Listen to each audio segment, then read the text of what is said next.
Hoy lo vamos a hacer con un poco más de calma, porque lo que vamos a hacer es aprender a orar, algo que es realmente importante. Recuerdan que el padre Mauricio, que si pasara por aquí le cantaríamos el feliz cumpleaños, porque hoy cumple 50 años menos que yo, cumple 34. Pues recuerda que lo último que puso aquí con mucha importancia es la oración, que es eso. Y claro, una espiritualidad sin oración no es espiritualidad. Puede ser lo que quiera. Por ejemplo, el yoga, lo otro. Si no está en contacto con Dios, pues puede hacer todos los ejercicios que quieran, pero no es espiritualidad profunda.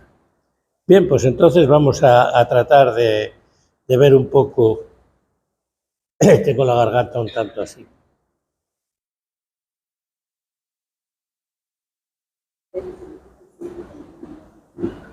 Vamos a tratar un poco de ver tres cosas.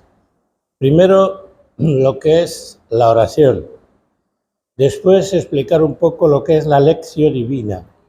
Algo que, créanme, es maravilloso. Y luego, un poquitín, muy someramente, lo que es la meditación. Y, lógicamente, dentro de lo que es la espiritualidad, los sacramentos. ¿Se me oye bien? Al final, los últimos me oyen bien. No, ni siquiera se enteraron que ya comenzó. Estoy hablando mal el micrófono, el volumen estaba. No, es que estaba apagado, perdón. No necesita volumen. Estaba apagado. Bien, decíamos que vamos a tener hoy un poco una reunión para aprender un poco a orar.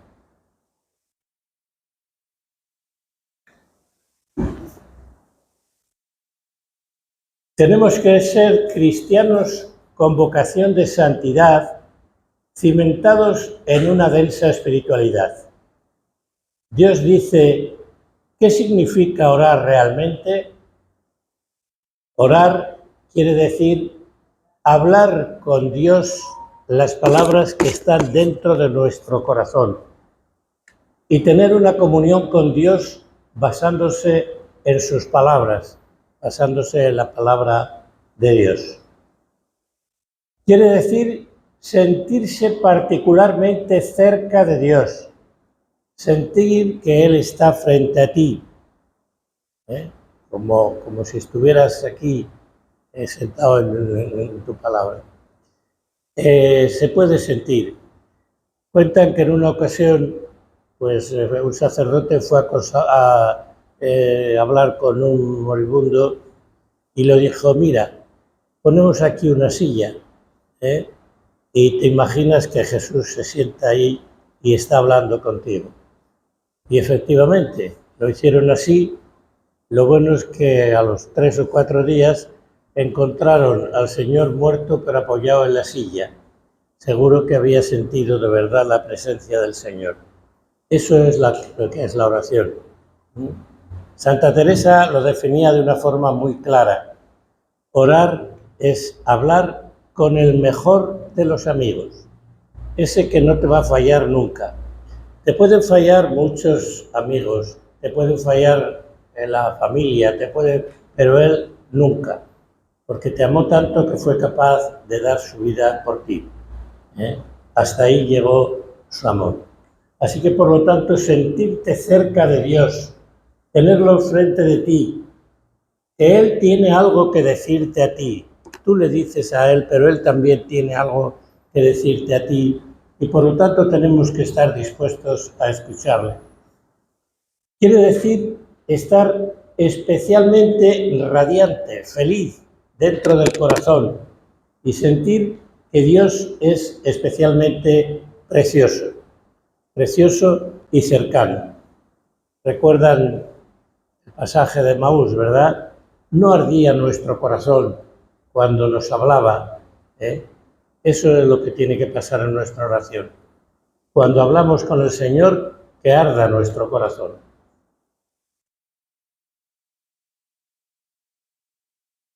Vamos a ver lo que dice Jesús sobre la oración personal. Pedid y se os dará, buscad y hallaréis, llamad y se os abrirá, porque cualquiera que pide recibe, el que busca halla, el que llama se le abrirá. No sé si recuerdan lo que dijo Jesús antes de esto. Aquella viuda que había un juez inicuo que no hacía caso a nadie, no tenía temor ni de Dios ni de nadie, y que no la estaba escuchando. Pero insistió una vez y otra vez y otra vez, y el mismo juez dice, voy a hacerle caso a esta para que me deje en paz. Bueno, si Dios no es así, no dice vamos a hacerle caso para que me deje en paz, pero sí quiere que sintamos la necesidad. Él no tiene necesidad, lo que le vamos a pedir ya sabe Él que lo necesitamos, pero quiere que al expresarlo, expresemos nuestra confianza en Él. Cuando oras, éntrate en tu cámara y cerrada la puerta, ora a tu Padre que está en secreto, y tu Padre que ve en secreto te recompensará en público. Orando, no seáis prolijos como los gentiles, que piensan que por su palabrería serán oídos. Esta es una palabra que a lo mejor no nos suena mucho. Prolijo es ese parlanchín que habla y habla y habla, al final no dice nada, pero habla y habla y habla. Algunos están diciendo como usted, pero bueno, ¿qué le vamos a hacer? ¿Qué ocurre cuando oras? Pensemos de verdad en esto. ¿Qué ocurre cuando oras? Te sentirás especialmente inspirado y después de escuchar tus palabras, los hermanos y hermanas se sentirán complacidos, alegres, sentirán que las palabras que hablan son las que están dentro de sus corazones, las que requieren ellos mismos pronunciar, y lo que dices representa lo que ellos quieren decir. Piensen un poco en esto. Cuando hablas después de haber orado, sale de tu corazón, pero eso ya está en el corazón de los demás. Lo que pasa es que dormido. A esto los teólogos lo llaman semilla verbi, la semilla del verbo, la semilla de la palabra de Dios, que está en todos, católicos, no católicos, está ya ahí. Entonces, cuando te escuchan a ti, pero esa palabra tuya va con la fuerza de haber orado y de ser, por lo tanto, la transmisión de lo que el Señor quiere, esos descubren que eso precisamente es lo que ellos también tienen dentro y que quieren expresarlo. No saben, pero aprenden a través de nuestras palabras. Pero para esto tenemos que esas palabras haberlas pronunciado unidos, como la vid al sarmiento, unidos a Cristo a través de la oración. Esto es lo que significa orar verdaderamente. Después de que te hayas orado, te sentirás en paz y complacido en tu corazón. La fuerza para amar a Dios crecerá y sentirás que nada en toda tu vida es tan valioso y tan significativo como amar a Dios. Lógicamente, al orar va penetrando cada vez más Dios en nuestro corazón y eso nos va llenando de paz, de alegría, hasta darnos cuenta de que todo lo demás no tiene tanta importancia. Porque la unión con Dios es lo que da auténtico sentido a nuestra vida. Y todo lo demás toma importancia, claro. No, yo es que como oro ya no tengo que comer, ya no tengo... No. Pero es que cuando oras eso ya tiene otro significado totalmente distinto.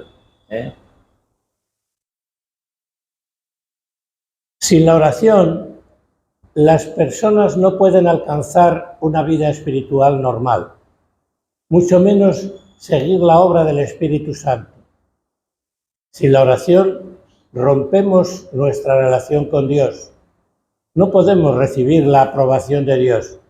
Siendo que eres alguien que cree en Dios, entre más ores, más te toca Dios. Cuanto más oremos, más toca el Señor nuestro corazón. Por eso es muy importante la oración. La oración no es un proceso de pasar por las formalidades, de seguir un procedimiento o de recitar las palabras de Dios. La oración no implica repetir palabras como un perico y copiarles a los demás. Internet, copio y pego. No, así no es la oración. Tienes que hacer vida tu oración para así poderla transmitir. En la oración le debes dar tu corazón a Dios, compartiendo con Dios las palabras que están en tu corazón para que Él te pueda acariciar. ¿Han sentido ustedes alguna vez la caricia del Señor cuando todo se viene abajo, y de repente, sin saber por qué, es como una brisa que enciende tu corazón? No sabes de dónde viene. Lo dice el Señor también en el Evangelio, que como el viento no sabes de dónde viene, pero ahí está dándote fuerza. Esa caricia es a lo que nos lleva la oración, a sentirnos acariciados por el Señor. Pero ojo, entonces yo cuando no sienta ese gustirrinín no tengo que orar. No, precisamente cuando no lo sientes es cuando más necesitas de orar. Porque el Señor está ahí, pero tienes que limpiar tantas cosas como tienes que impiden de verdad que tú puedas sentir esa caricia del Señor. Hablamos también de la oración comunitaria. La oración individual es muy necesaria, pero en la oración comunitaria, orar en grupo es reunirnos unos cuantos creyentes de forma libre, compartir nuestra oración de forma espontánea y comunitaria. Orar en grupo no debe depender de modas o de caprichos. La oración comunitaria parte de la promesa misma de Jesús. Donde hay 2 o 3 reunidos en mi nombre, allí estaré yo en medio de ellos. Lo ha cambiado un poco. Donde 2 o 3 se reúnan en mi nombre, allí estaré yo en medio de ellos. Si hay más de 2 o 3, más se va a sentir la presencia del Señor. Es importante la oración en común. Qué bonito sería que de vez en cuando todos los catequistas de la parroquia se reunieran un día en la capilla y tuvieran una oración profunda, en la cual cada uno soltase aquello que Dios le inspira en ese momento.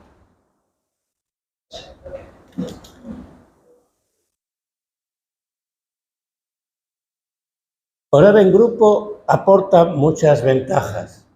En primer lugar, la presencia de los demás crea un clima favorable. Además, nos ayuda a sentirnos acompañados y nos mantiene en la idea que Dios es Padre no solo para uno mismo, sino para todos. De la misma manera que en la oración personal hay un diálogo amistoso entre Dios y cada uno de nosotros, esta relación también se produce y, sin embargo, ahora el interlocutor de Dios es un nosotros. No basta con orar junto a los otros, ni por los otros, sino al unísono de los otros. La oración no es para rezar por los demás solo, por supuesto que también,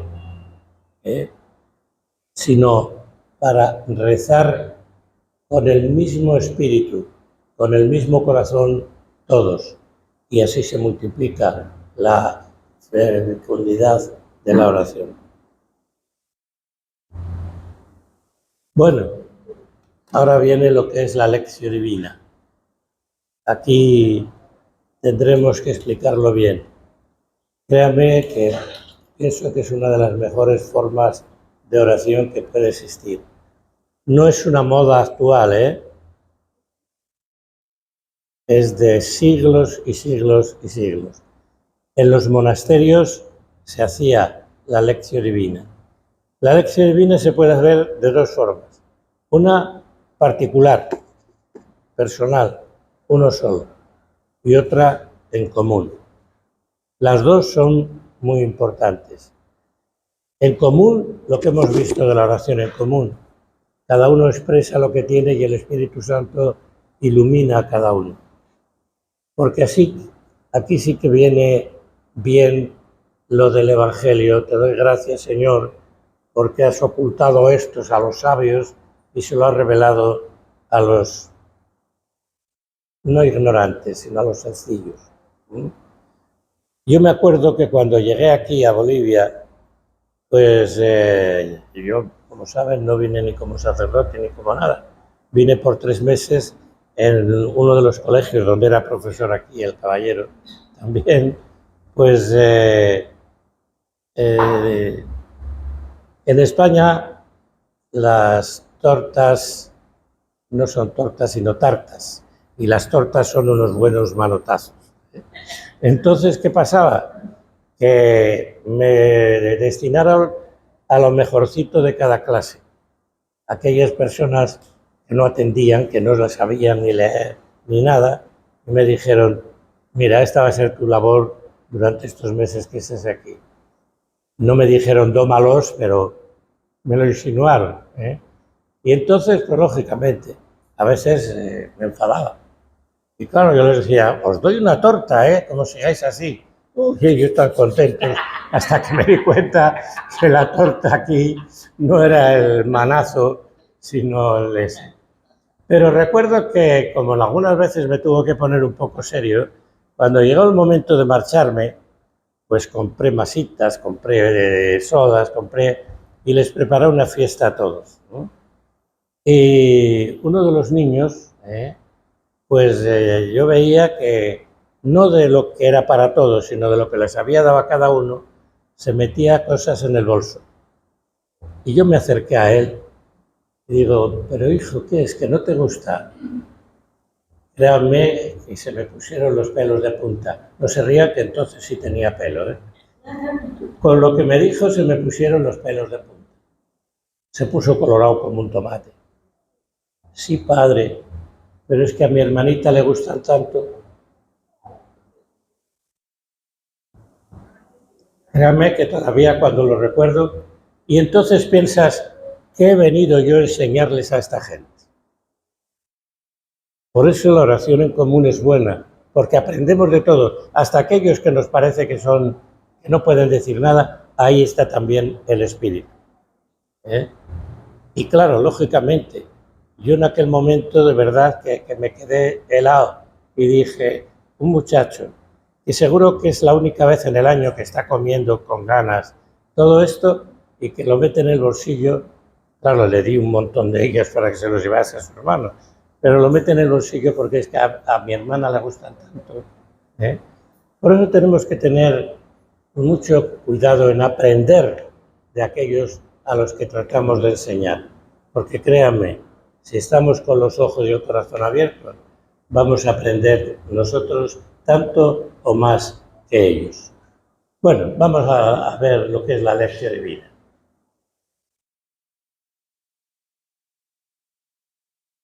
Es una experiencia de Dios. Es lo primero que tenemos que ver. La lección divina es una experiencia de Dios. Tiene 5 escalones.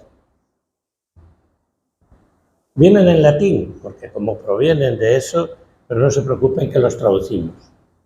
Statio, lectio, meditatio, oratio, contemplatio y actio.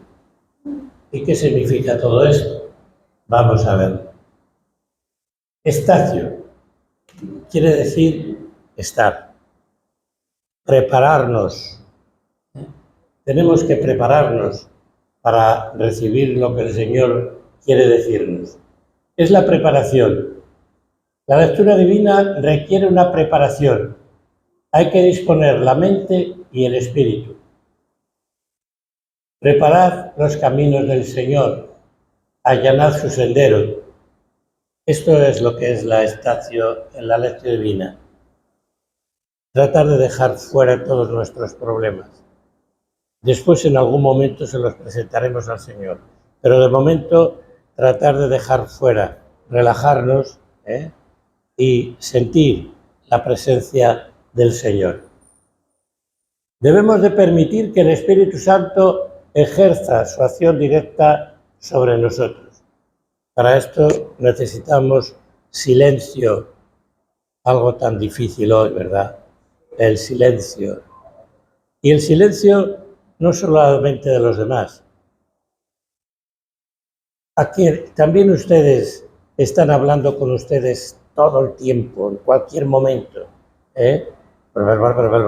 pensando en el pasado, pensando en el futuro, no viviendo el presente.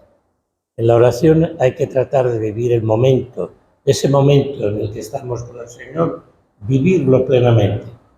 Esto es lo que es la preparación, tratar de apartarnos de todo y no de todos, sino de todo, y ponernos ante el Señor. Liberar la mente y el corazón, pedir luz y fuerza.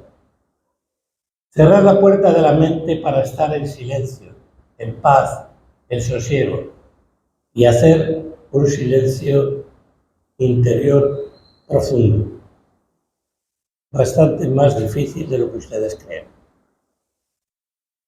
Estoy seguro que si en este momento les dijese vamos a estar 3 minutos en silencio, al minuto ya estaban ese lugar donde la espalda pierde su casto nombre en movimiento, para un lado, para el otro, para el otro, para el otro.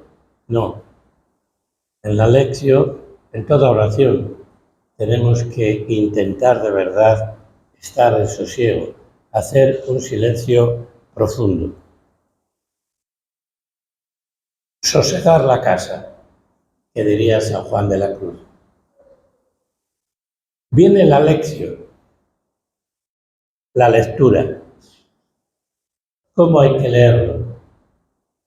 A Dios, dice San Ambrosio, le hablamos cuando oramos, pero a Dios le escuchamos cuando leemos su palabra. Es la lección escuchar a Dios. Y entonces, consejos. Hacer la lectura reposada, sin prisas. Captar tanto el espíritu literal como el sentido espiritual del texto. Hacerse esta pregunta. ¿Qué dice el texto? Aprende a conocer el corazón de Dios en la palabra de Dios, dice San Gregorio Magno. Entonces, preguntarnos qué dice el texto. Para esto es importante que nos preguntemos quién habla, a quién, qué contesta. Una cuestión bonita es hacer un ejercicio de visualización. ¿Qué es esto? Tratar de situarnos, como si yo estuviese allí donde Jesús está hablando, sentado con uno de ellos, y estar viendo, oyendo lo que dice, dándome cuenta de cuándo lo está diciendo, en qué época lo está diciendo, porque no es lo mismo hoy que entonces. La palabra es la misma, pero el sentido no puede ser el mismo. Entonces, tratar de ponernos allí y de decir, vamos a ver qué quería decir Jesús con esto.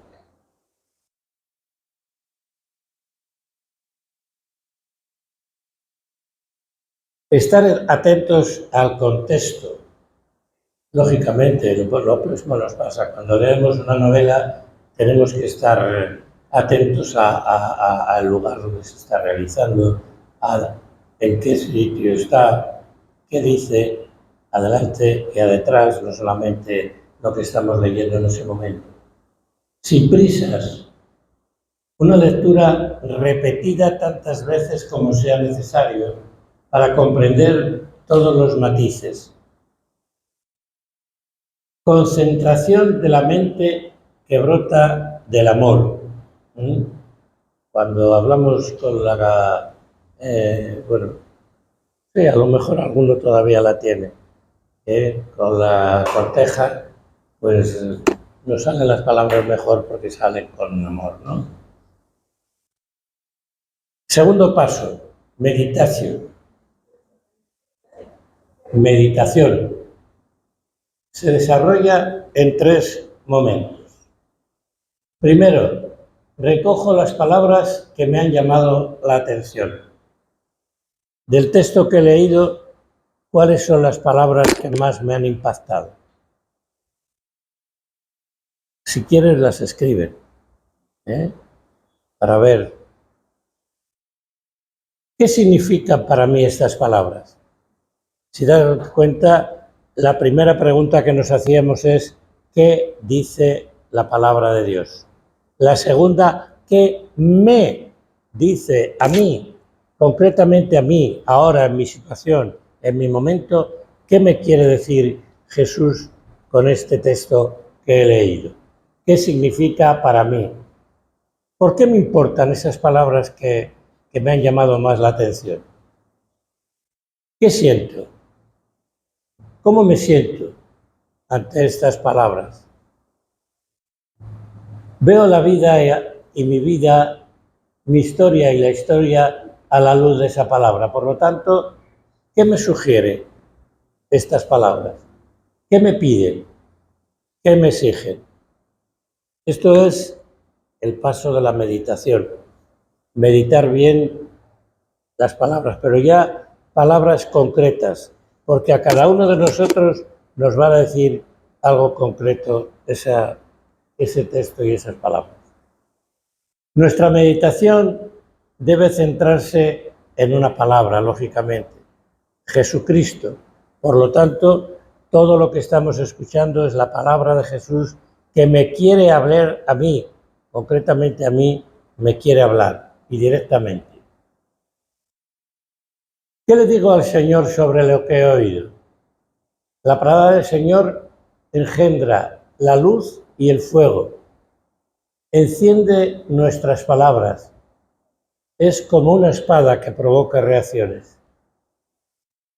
Cuando es luz que ilumina mi pecado, si yo estoy leyendo y me acuerdo de que he fallado precisamente en eso que me está pidiendo el Señor, ¿qué provoca en mí? La petición de perdón. Pedirle perdón al Señor.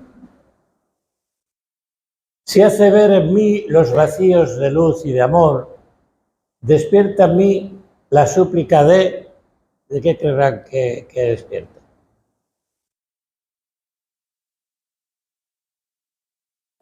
De ayuda. Señor, mira, tú me ves, pero sigo siendo egoísta, sigo enfadándome, ayúdame, por favor, tú eres el único que puedes, pero sin mí no puedes. Por eso esa ayuda tiene que ser decir, ayúdame, pero también yo estoy dispuesto a ayudarte. Si me enseña a leer mi historia y la historia, descubro que es una historia de salvación y entonces mi oración se hace Eucaristía. Y saben que la palabra Eucaristía significa acción de gracias.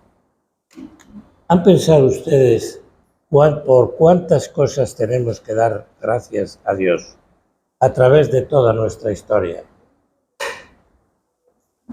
Y hoy, por favor, no miremos a los que tienen más, a los que valen más.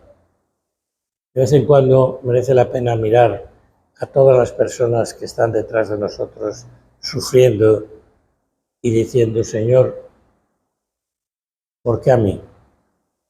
Y no digo nada como catequista. ¿Qué detalle, Señor, has tenido conmigo? Llamarme nada menos que para transmitir la esperanza, la alegría la fe a aquellos que la han perdido. Por lo tanto, la oración tiene que ser Eucaristía. ¿Y dónde se puede celebrar con mayor fuerza la acción de gracias? En la Eucaristía, en la misa, que significa exactamente eso, acción de gracias, una acción de gracias al Señor. Oratio, oración. La palabra de Dios se hace palabra mía que vuelve a Dios.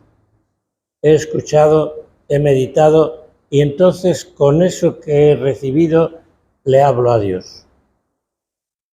Ahí viene esta parte de la lección divina, la oración. La oración acrecienta en nosotros el deseo y la sed de Dios. En la oración examinamos nuestra vida a la luz de la palabra leída. En lugar de mirar nuestros pecados, miremos más a Dios, que es el Padre de la misericordia. Algunos es posible que no estén de acuerdo con esto que voy a decir ahora, pero por eso en las dos frases he puesto el autor, que vean que no soy yo el que los he dicho. Una es de Saint-Exupéry, un gran de Charles-Perroux, perdón, que es de la misma época. Pensáis demasiado en vuestros pecados. Para pensar en el ayer ya es demasiado tarde, pero no lo es para pensar en el mañana.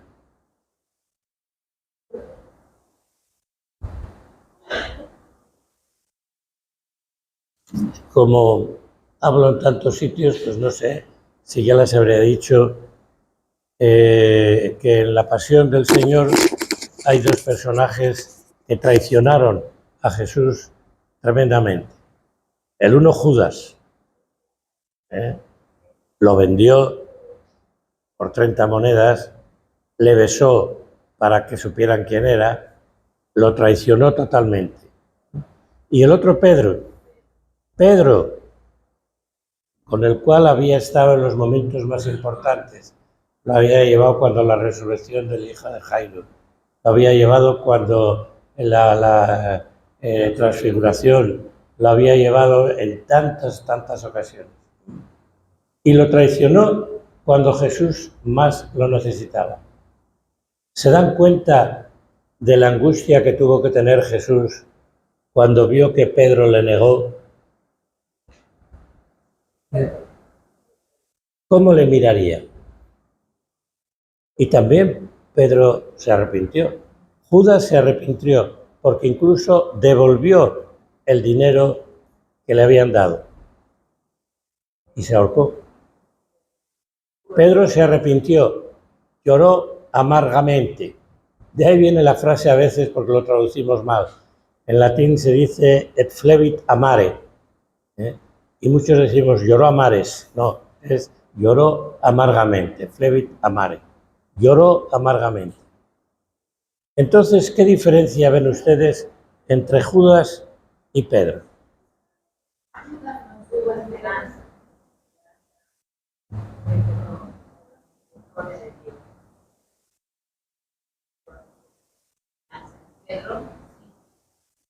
Imagínense la diferencia. Judas no creyó en la misericordia de Dios y terminó ahorcándose. Pedro sí creyó en la misericordia de Dios y terminó siendo la cabeza de la Iglesia. En ese sentido va esto. No pensemos demasiado en revolver, por poco se me escapa la palabra, no pensemos demasiado en revolver lo que hay detrás de nosotros. Es cierto que a veces hay mucha porquería, pero nos hemos arrepentido, la hemos confesado, se acabó. Yo pienso que esas personas que una vez y otra vez y otra vez y otra vez van a confesar el mismo pecado, es que no confían en la misericordia de Dios. Y eso es un pecado grave, porque no reciben la paz del Señor. Y esto, para que vean que no lo digo yo, lo dice también San Pablo, nada menos. Olvidando lo que dejé atrás, me lanzo hacia adelante por ver si consigo alcanzar aquel por el que he sido alcanzado. Imagínense si Pablo tenía que dejar atrás cosas. Había perseguido a los cristianos, había hecho que incluso algunos los matasen. Recuerdo que estaba presente cuando mataron al protomártir, primer mártir, que fue San Esteban. Allí estaba presente él mientras los apedreaban y además ayudándoles, guardando sus ropas, para que pudieran apedrearlos con más tranquilidad. Y sin embargo, ¿qué pasa? Que se convirtió y olvidó todo, porque ya lo único que me importa es Jesús. Y fíjense que él dice, lo leíamos ayer, ¿quién me puede separar del amor de Dios? ¿Quién me puede separar del amor de Cristo? El pecado. Pero el pecado, cuando lo confesamos, cuando nos arrepentimos de verdad, desaparece. Dios no es como nosotros. ¿Cuántas veces cuando hablas y pides, mire, eso le está haciendo mucho daño a usted? Tiene que perdonar, de verdad, perdone, verá cómo... No, padrecito, si yo perdonar, perdono, pero olvidar no olvido. Pues perdone, pero no está usted perdonando. Sigue el odio ahí metido en su corazón y no adelanta nada con decir que perdona, porque no está perdonando. Entonces Dios cuando perdona, perdona de verdad.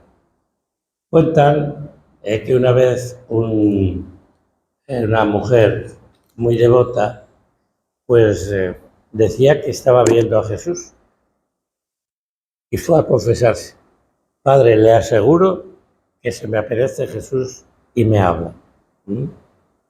Ya como fue 3 o 4 veces, la última vez le dijo el cura, mira, la única forma que vamos a tener de saber si es verdad lo que estás diciendo es que la próxima vez que te encuentres con Jesús le digas, cuénteme alguno de los pecados del cura que solo él y tú puedas saber. Por favor, cuéntame alguno de los pecados del cura que solo tú y él puedas saber. Si te cuenta alguno, ya te digo que es verdad. A los 15 días volvió a confesarse en la señora. Mira que sí, que me encontré con Jesús y que me habló. ¿Le dijiste eso? Sí. ¿Y qué te dijo? Que no se acordaba de ninguno, porque cuando la gente se confiesa, él se olvida totalmente del pecado. Ojo, que esto es cierto. Recuerden al padre del hijo pródigo, casi ni le dejó confesarse. Entonces, olvidando lo que dejamos atrás, pensando que el pasado no existe, que lo único que tenemos que pensar del pasado es no volver a caer en las mismas cosas, pero no estar sujetos y esclavos de lo que antes ha pasado, porque eso nos impide crecer, vivir el presente. Fíjese, tampoco merece la pena preocuparse demasiado por el futuro. Preocupándonos por el presente, ya nos estamos preocupando por el futuro. ¿Por qué? No quiero meterles miedo, pero ¿están seguros, totalmente seguros ustedes de que mañana van a estar aquí? Ninguno. Ninguno lo estamos. Y no es para miedo, al contrario, los cristianos no tenemos que tener miedo a la muerte. Yo soy la resurrección y la vida. El que cree en mí, aunque muera, vivirá para siempre. Pero sí que tampoco merece la pena estar tan preocupados por el futuro que no vivamos el presente. Y el presente tenemos que vivirlo con amor a Dios, con amor al prójimo y como amor a nosotros mismos. Pero ese amor que no es egoísmo, sino todo lo contrario. Es buscar lo que el Señor quiere de nosotros.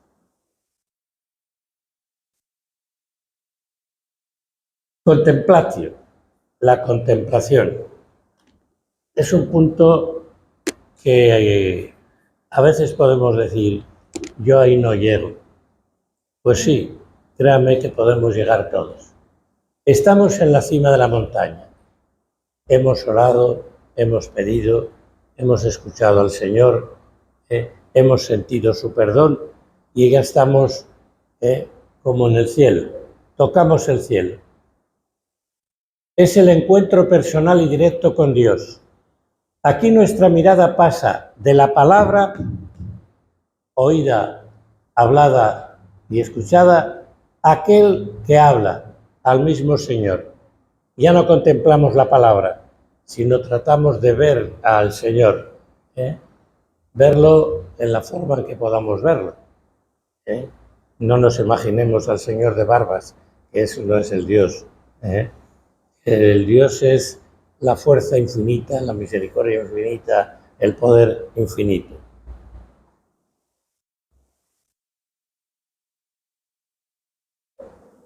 Ya no hablamos del Señor, sino con el Señor. Diferencia, ¿verdad? Ya no estamos hablando de lo bueno que es Dios, sino que hablamos con Dios, como con nuestro Padre, porque Jesús nos ha dicho que Dios es nuestro Padre. En el mundo de Dios ya no hay reglas, todo es gracia y don. En la contemplación buscamos conocer en profundidad aquel que da sentido a todo lo que creemos. Aquel que da sentido a todo lo que creemos. Si no fuera por Dios, nada de lo que creemos tendría sentido.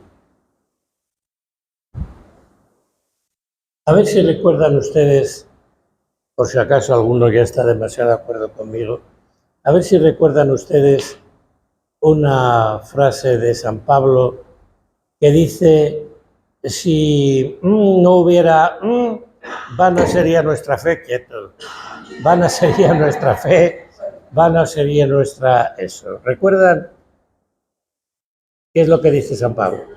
Si no hubiera, vana sería nuestra fe.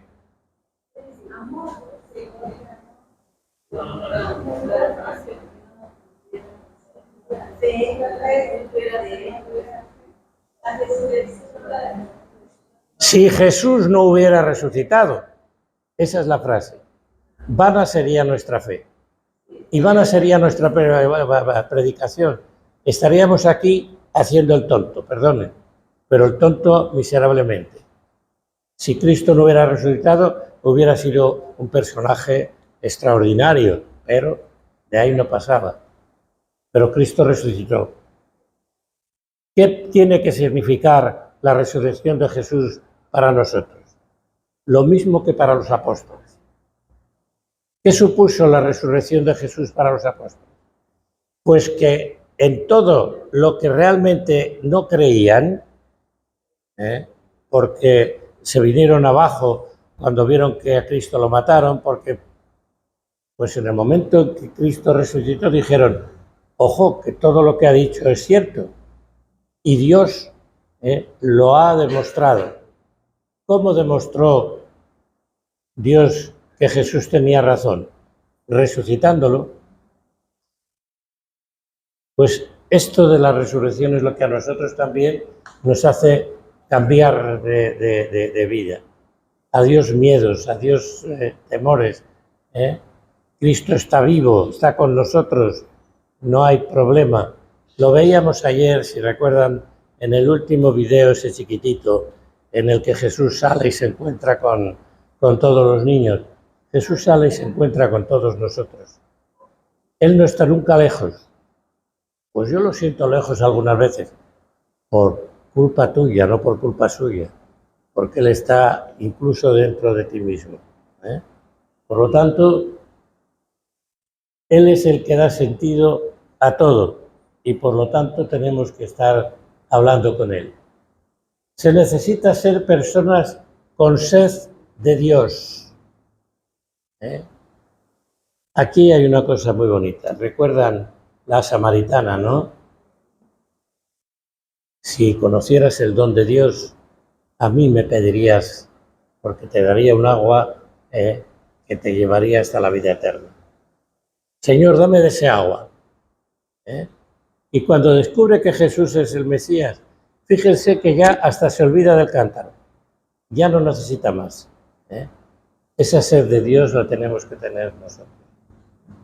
Y cuando Cristo, lo decía muy bien Santa Teresa de Calcuta, ya no se puede decir Madre de Teresa, sino Santa Teresa de Calcuta, decía muy bien que lo que más la impresionaba era la palabra de Jesús en la cruz.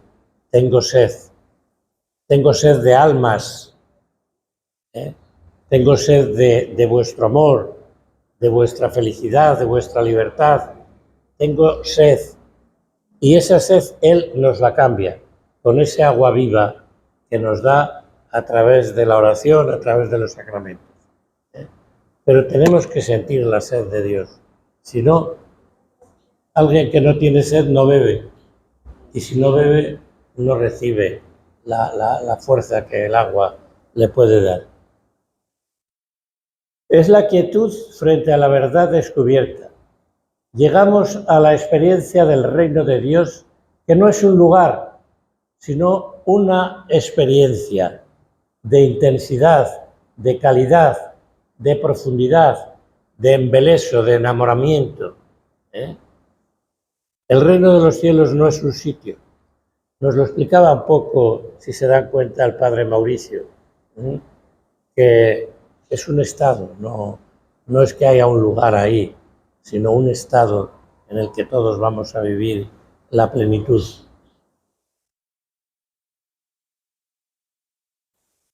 Último paso, la acción.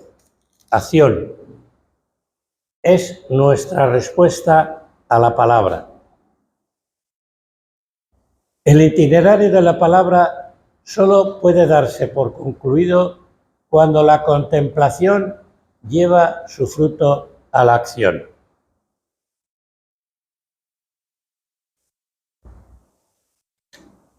No se escandalicen. Una señora o señor que va todos los días a misa, que reza 3 rosarios al día porque es devotísima, pero que después la señora que la sirve en casa no la aguanta porque la tiene maltratada siempre, porque la insulta, porque no la paga lo que tiene que pagarle, porque a esa señora se la puede llamar cristiana. Si reza mucho, si va a misa, pero es vano. Es vano. Por eso aquí decimos que la contemplación lleva su fruto a la acción. Tiene que ser palabra y vida. La palabra de Dios escuchada desde la fe y con fe hace que Cristo mismo vaya configurándonos a su imagen y semejanza. Si en la oración hemos emprendido un camino para estar con Dios, ahora podemos comprobar si este encuentro ha sido auténtico.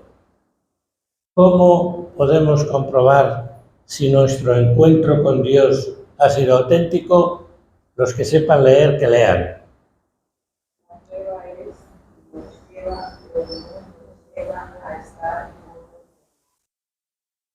¿Están de acuerdo o no están de acuerdo? Si dices que amas a Dios y no amas a tu hermano, eres un mentiroso. No lo digo yo, lo dice San Juan. Entonces, la prueba de si hemos hecho una oración buena y que si hemos estado unidos al Señor es que nos lleve a estar con los hermanos.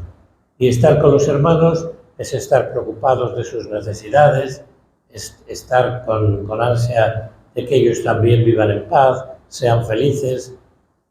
Hablar de las dos pobrezas, la pobreza material, que es importante, y la pobreza espiritual, que es la que más destrozos está haciendo en el mundo.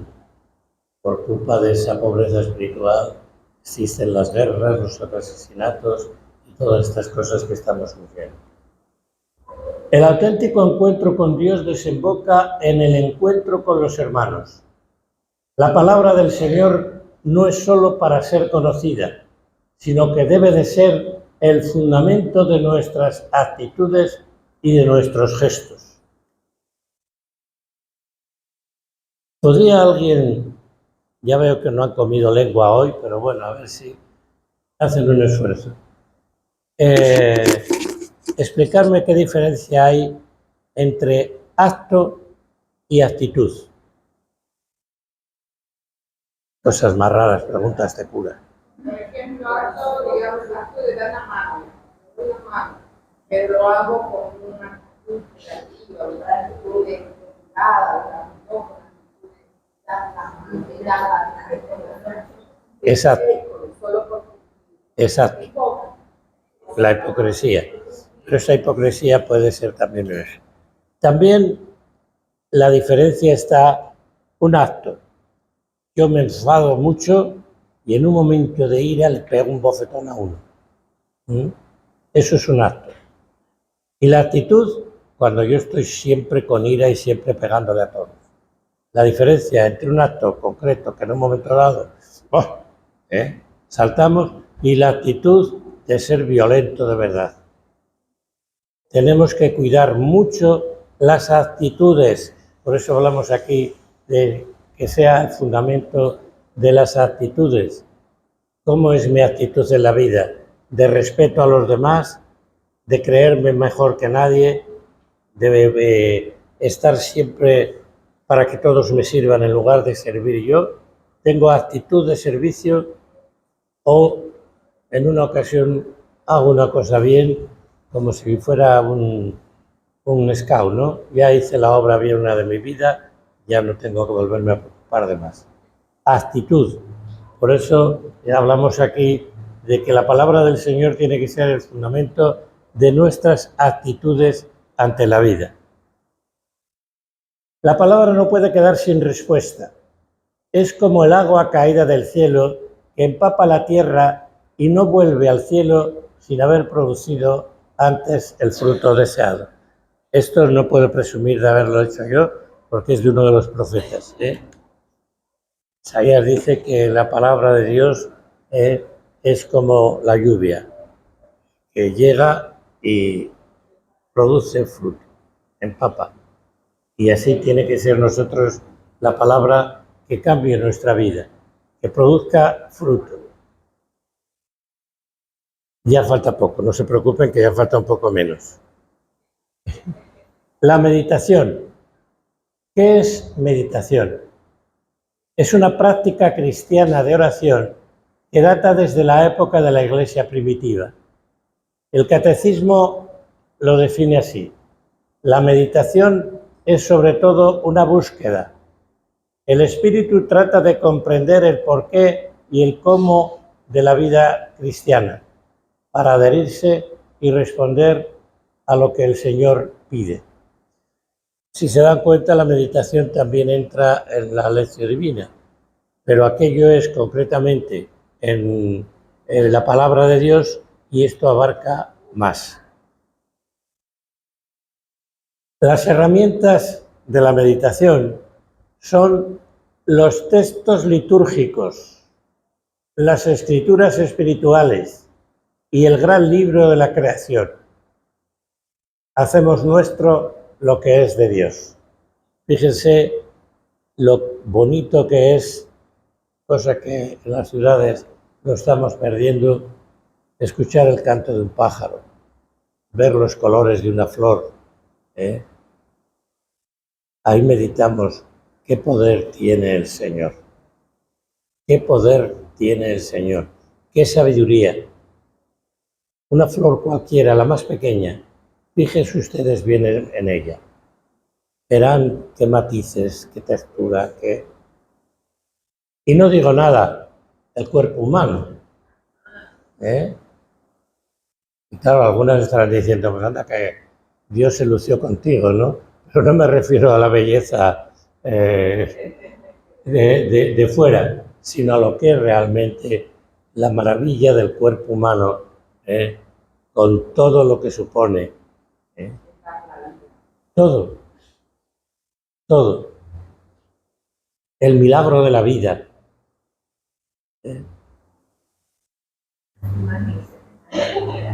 Es que es todo.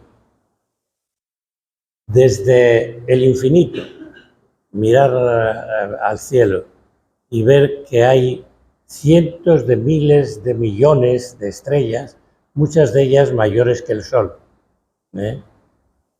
Yo estoy seguro que, porque claro, vemos ahora los puntitos pequeños, pero es que están a millones de años luz.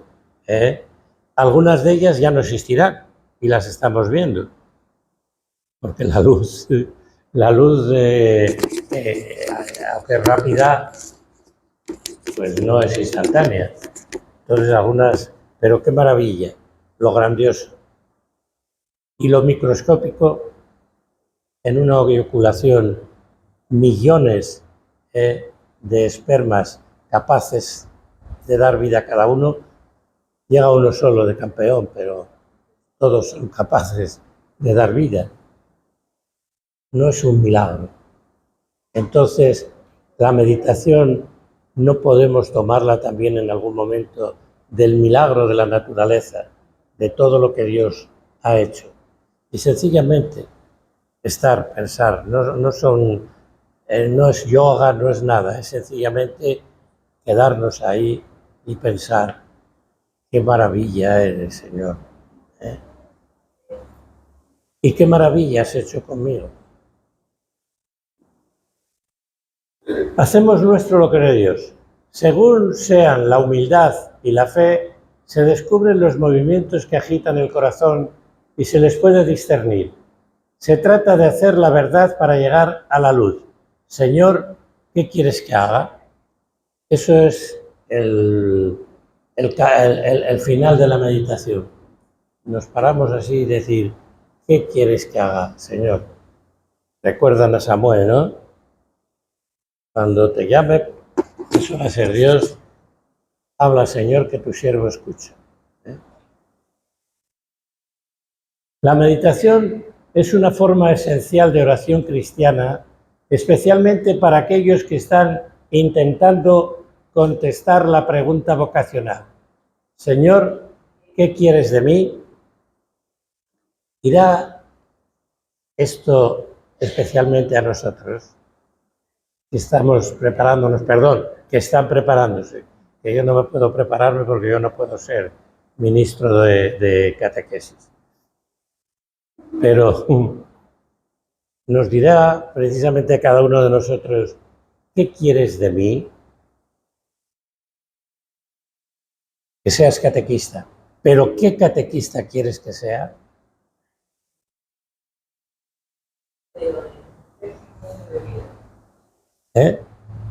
Meditar. Por supuesto, otro de los pasos de la espiritualidad es la liturgia. Los sacramentos son la presencia real del amor de Dios en nuestra vida. Todos los sacramentos son la presencia real del amor de Dios en nuestra vida. El primer mandamiento, sacramento, desde el bautismo a la unción de enfermos, van acompañando nuestro caminar. Según vamos creciendo, primero llega el bautismo, normalmente cuando somos pequeños, pero si no lo hacemos de pequeños, cuando somos pequeños en la espiritualidad y tenemos que recibir el nacimiento a la nueva vida. Después nos alimentamos, tenemos que lavarnos en el sacramento de la reconciliación. Después viene el matrimonio, la Eucaristía, que nos alimenta, que nos da fuerza. La Eucaristía alimenta nuestra vida y nos da fuerza para la lucha. La penitencia perdona nuestros pecados y nos reconcilia con el Señor. El matrimonio hace presente el amor de Dios en nuestra pareja y fortalece nuestras relaciones. El orden sacerdotal proporciona los ministros que nos ayudarán a ser fieles, a pertenecer al reino, nos proporcionarán la Eucaristía y perdonarán nuestros pecados. Y la unción de enfermos prepara nuestro camino hacia el final. Se da cuenta que es toda la vida, recorre toda la vida. Y todos son reflejos del amor que Dios nos tiene. En todos pone Dios todo su amor. La espiritualidad ha de cambiar nuestra vida. Si no tiene una proyección fraterna, es una espiritualidad falsa. Las palabras y la oración tienen que traducirse en obras. No todo el que dice Señor, Señor, entrará en el reino de los cielos. La palabra de Dios, leída, meditada, contemplada, nos empuja y nos lleva a conectar continuamente con la realidad de cada día, para que sea vivida, testimoniada y anunciada. La espiritualidad tiene que tener su fruto en la vida diaria. Nuestra vida que tiene que tener vida, amor a la vida y por lo tanto la defensa de la vida en todos. Compromiso. Y aquí los catequistas tenemos que darnos cuenta. No lo olviden. Hasta el momento en que dicen quiero ser catequista, son libres para decir sí o no. A partir de ese momento ya la libertad se convierte en responsabilidad, deletreada para que entre bien. Y claro, la responsabilidad es inmensa.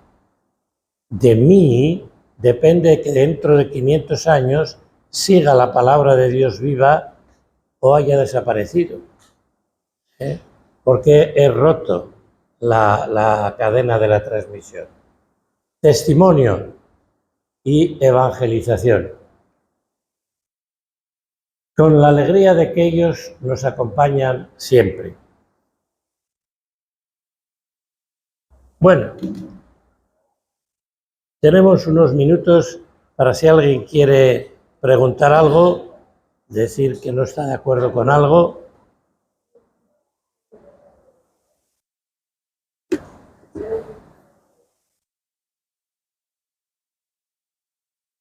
Tampoco he comido lengua hoy, ¿eh?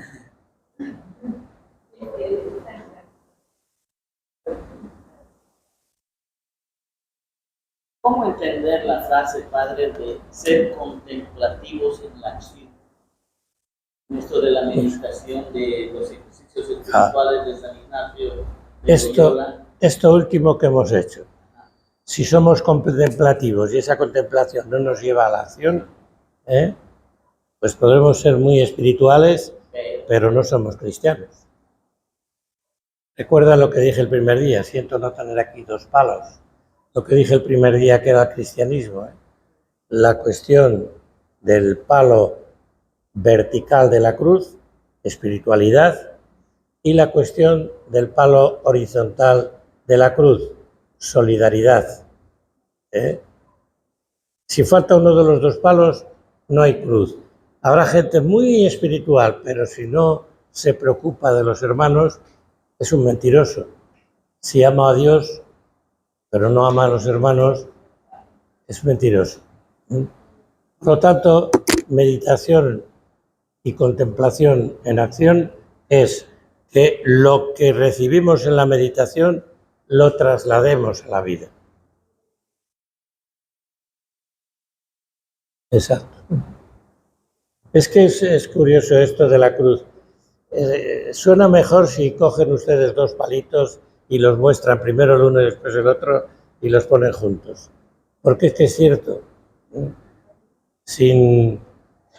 Recuerda también lo que hemos dicho, que lo han dicho desde el primer día, los tres pilares de la Iglesia: santificación, evangelización y diaconía, o sea, servicio. En un asiento de tres patas, una que falle ya no hay estabilidad. Si oramos mucho, pero no tenemos el servicio a los demás, algo está fallando y eso se viene abajo. Por eso quizás está viniendo abajo parte de la Iglesia, porque nos falta algunos de los tres. A lo mejor faltan los tres en algunos, pero bueno. Bien. ¿Alguna pregunta más? ¿Cuál? Santificación. Santificación. Santificación es la vida. En la primera diapositiva, no sé si se acuerdan, había un montón de santos. Esos santos eran personas exactamente igual a nosotros, con los mismos defectos, las mismas tentaciones, los mismos miedos, pero que pusieron su esperanza en el Señor y a través de la oración, de eso que también dijimos ahí, de la palabra sacrificio, pero un sacrificio alegre, no un sacrificio, porque el amor nunca produce dolor. El dolor lo produce el egoísmo contra el cual tenemos que luchar para amar, pero el amor todo es plenitud, no es dolor.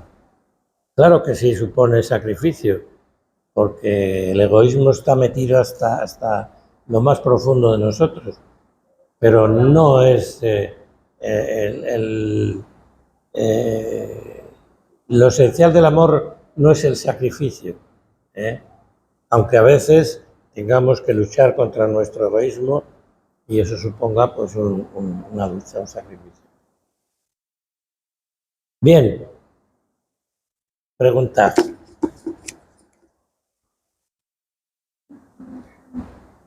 ¿Crees que lo que hoy has escuchado puede influir en tu forma de orar y por qué?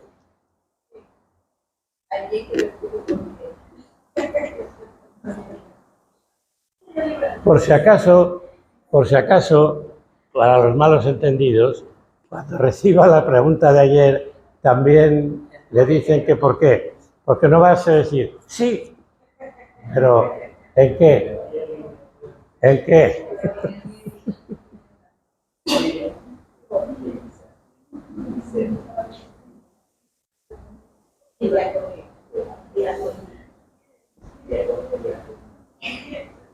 Sí, diaconía es servicio.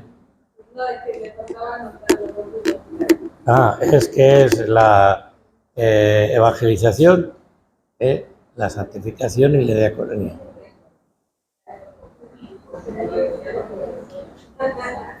Si quieren poner caridad en lugar de diaconía, pero diaconía quiere decir que no es una limosna, sino una ayuda a eso. Bueno, pues muchísimas gracias por su paciencia. No.